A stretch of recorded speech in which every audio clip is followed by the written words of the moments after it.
नमस्कार। इस वीडियो में जब आप मुझे देख रहे हैं तो आसपास के हिस्सों और क्षेत्र को देख के आप ये समझ पा रहे हैं कि देश का ये दूरस्थ हिस्सा है, हिमालय की वादियाँ हैं और माइनस डिग्री की ठंड है। मैं इस वक्त कारगिल में मौजूद हूँ। कारगिल जब ये शब्द हम सुनते हैं या गूगल पर टाइप करते हैं या इसके बारे में कुछ बात करते हैं, तो अमूमन आपके सामने या तो एक नक्शा खुलकर आ जाता है या फिर 1999 के युद्ध की यादें ताज़ा हो जाती हैं। 1999 का कारगिल वॉर भारतीय सेना के गौरवशाली इतिहास का एक अद्भुत, अभूतपूर्व और शौर्य पराक्रम से भरा हुआ एक अध्याय है। लेकिन उन सबसे अलग भी कारगिल और बहुत कुछ है और आज इसीलिए मेरी ये कोशिश है कि इस वीडियो के जरिए मैं कारगिल वासियों की ये आवाज पूरे देश तक, पूरे हिंदुस्तान तक और पूरे विश्व तक पहुंचाऊं कि 1999 के युद्ध से आगे भी कारगिल की विरासत, उसके इतिहास, उसकी संस्कृति, उसकी परंपराओं को आप समझें। के बाद करगिल की खूबसूरती की अगर आप बात करें, विंटर में आपको करगिल में दुनिया का दूसरा सरतरीन इलाका करगिल में है, जो द्रास है, साइबेरिया के बाद आता है। और द्रास में आपको समर्स में बहुत सारे आपको बॉर्डर टूरिज्म आपको देखने को मिलेंगे। मुश्कू वैली है, द्रुपदी कुंज है, आपको रिलीजियस जो टूरिज्म होता है।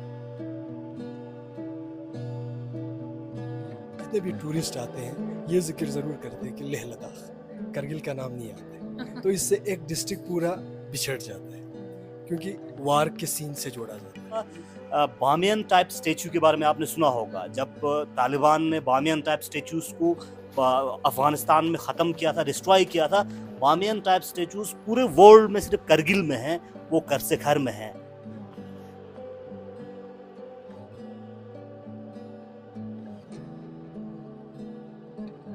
करगिल को लद्दाख का बेस्ट कैप्ड सेक्रेट कहा जाता है। Best kept secret of Ladakh. Kargil के लिए एक मशहूर कहावत रही है एक दौर में, all roads lead to Kargil. क्यों कहा गया ऐसा? क्योंकि कश्मीर, लेह, ज़ंस्कार, पीओके का बाल्टिस्तान, इन सब जगहों से कारगिल की दूरी समान रही है और इसीलिए इन सब जगहों से ट्रैवल करने वाले लोगों के लिए ये एक स्टॉप पॉइंट रहा है। सेंट्रल एशिया से व्यापार के लिए ग्रेट सिल्क रूट, जो इस वक्त आप इस हिस्से में देख रहे हैं, यहाँ से उस दौर में व्यापार हुआ करता था। ट्रेडर्स दूसरे देशों से भारत में आया करते थे और यहाँ से सामान फिर दूसरे देशों में जाया करता था इसी रूट के जरिए। लेकिन 1947 में भारत पाकिस्तान के विभाजन के बाद ग्रेट सिल्क रूट बंद हो गया और उसके साथ ही कारगिल की एक गौरवशाली परंपरा इतिहास में दबी रह गई। सुरु नदी जो आप यहाँ पर बहते हुए देख रहे हैं, ये सिंधु की ही एक सहायक नदी है। तो ये तो सिर्फ कारगिल के इतिहास की एक झलक मैंने आपको यहाँ पर दिखाई, लेकिन आज इस वीडियो में अब जैसे जैसे मैं आगे बढ़ूंगी तो आपको कारगिल के कुछ और ऐसे हिस्से लोगों की जुबानी बताऊंगी जो खुद वो लोग चाहते हैं कि भारत के दूसरे हिस्सों से लोग देखने के लिए आएं और टूरिज्म के लिहाज से कारगिल को वो सब कुछ मिले जो अब तक नहीं मिल पाया है।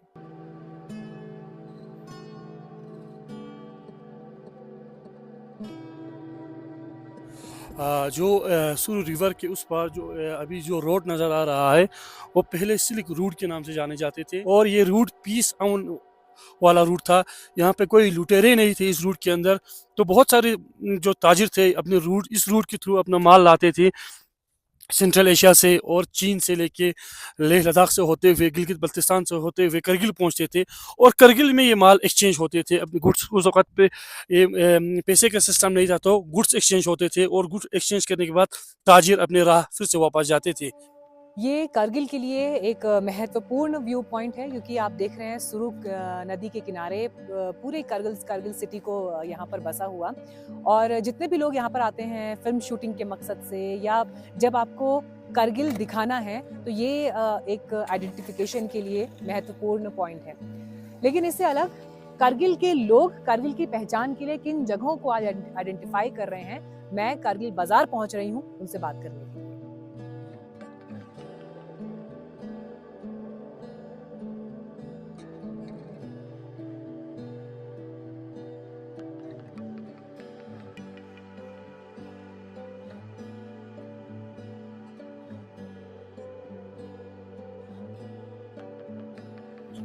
कारगिल में घूमने के लिए क्या क्या है? सुंदर सुंदर जगह हैं एक्सप्लोर करने के लिए? मैम कारगिल में एक्सप्लोर करने के लिए तो बहुत कुछ जो है, लेकिन अनएक्सप्लोर्ड प्लेस बहुत है यहाँ पे। लोगों को पता नहीं है यहाँ पे क्या क्या है, और लोगों के मन में ये डर है कि यहाँ पे जंग होता है, सब कुछ बसा हुआ है मन में। लेकिन बहुत खूबसूरत जगह है, जैसे कि सुरु वैली, संस्कार, वहाँ आर्यन वैली, द्रास। यहाँ पे एक है उम्बला, वो बहुत ही खूबसूरत जगह है, हाइट पे भी है, लेकिन वहाँ कोई जाता ही नहीं है। तो हाल ही में यहाँ पे नूनकुन ग्लेशियर आपने सुना होगा, तो हाल ही में यहाँ एक फेमस वाटरफॉल भी एक्सप्लोर किया है। वहाँ पे बहुत पर्यटक क्या नाम बताया जगह का? टम्बिस टम्बिस। वाटरफॉल। टम्बिस वाटरफॉल। अगर आप अभी टूरिज्म की बात करें तो काफ़ी बहुत ज़्यादा रिच यानी टूरिज्म वास्ट हो रहे हैं काफ़ी।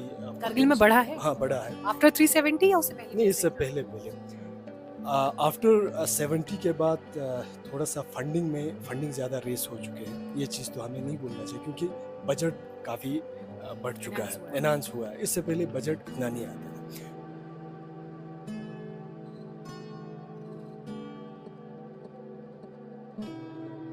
हाई ऑल्टीट्यूड पर बसे कारगिल के बॉर्डर हिस्से पर मैं पहुंची हूं, और यहाँ इस व्यू पॉइंट का जो आप बोर्ड देख रहे हैं, हुंदरमन एलओसी व्यू पॉइंट।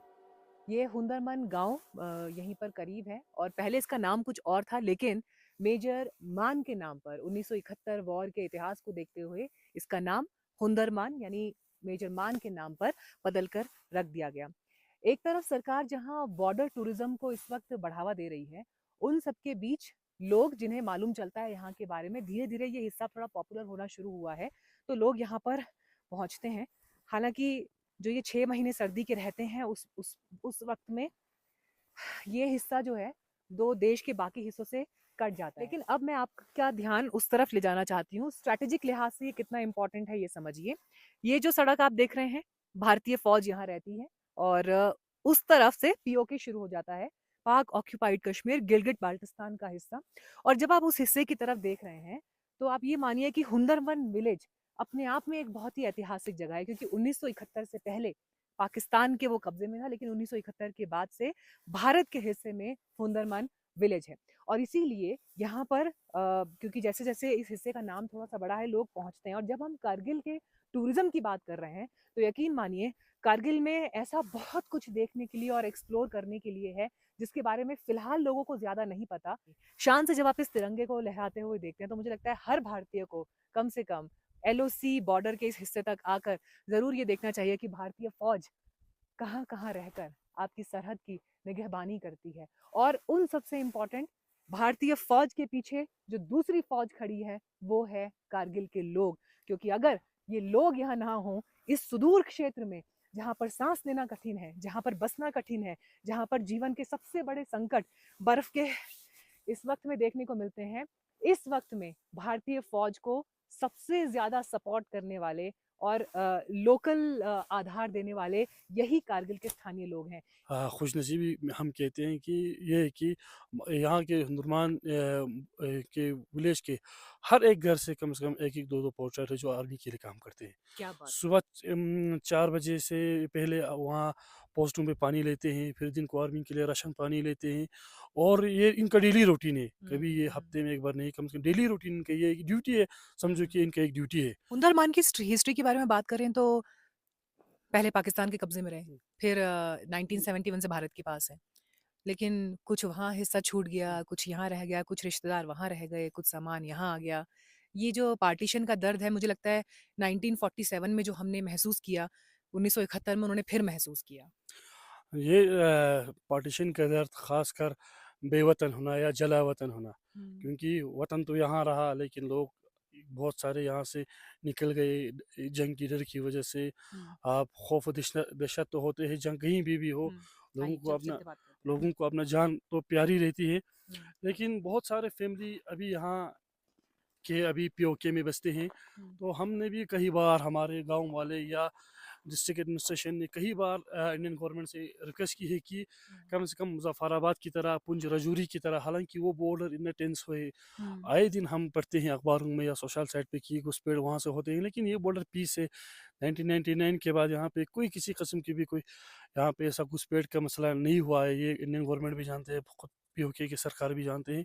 तो हम चाहते हैं कि अगर रास्ता अगर नहीं खुला जाए, जो करतारपुर का जो इनिशिएटिव लिया है PM इमरान खान और नरेंद्र मोदी ने, तो ऐसा एक इनिशिएटिव कम से कम यहाँ लद्दाख के अंदर करगिल स्कर्दोर के ऊपर उठाने की ज़रूरत है, क्योंकि हम भी दिल सीने में दिल रखते हैं, हमारे भी जो परिवार है, जो रिलेटिव्स है वहाँ पड़े हैं, तो हम भी एक दूसरे से मुलाकात करना चाहते हैं। बहुत सारे लोग यही आरमान ले कि दुनिया से चले गए हैं कि अपने रिश्तेदारों से मुलाकात नहीं हुई। अभी बहुत सारे लोग इसी आरमान में ज़िंदगी गुजर कर रहे हैं।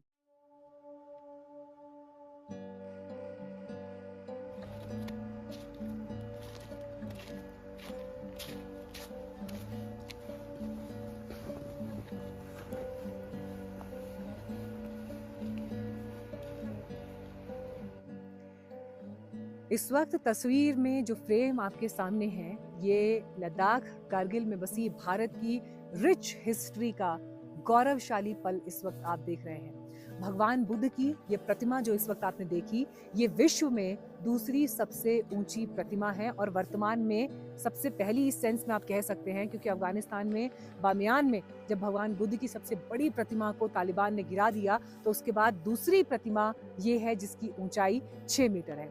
अगर इसकी तरफ एक बार फिर आप नज़र डालेंगे तो आप ये पाएंगे कि 6 मीटर की ये प्रतिमा एक पहाड़ पर, एक रॉक पर उकेरी गई है। और इतनी तो बुद्धिस्ट लोग तो यहाँ पर आते ही हैं आराधना के लिए, लेकिन बाकी टूरिस्ट भी यहाँ पहुँचते हैं।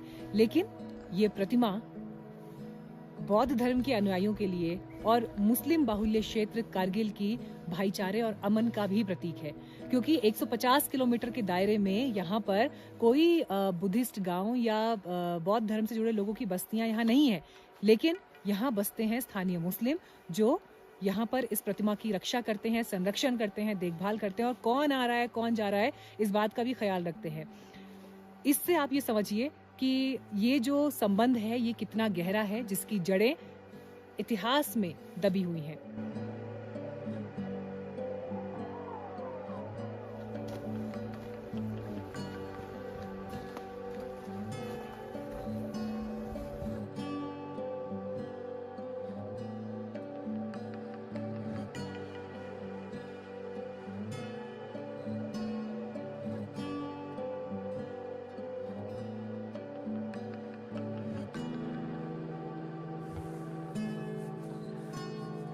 इस वक्त आपको मेरा चेहरा दिखे ना दिखे, लेकिन आसपास जो दिख रहा है वो देखना बहुत ज़रूरी है।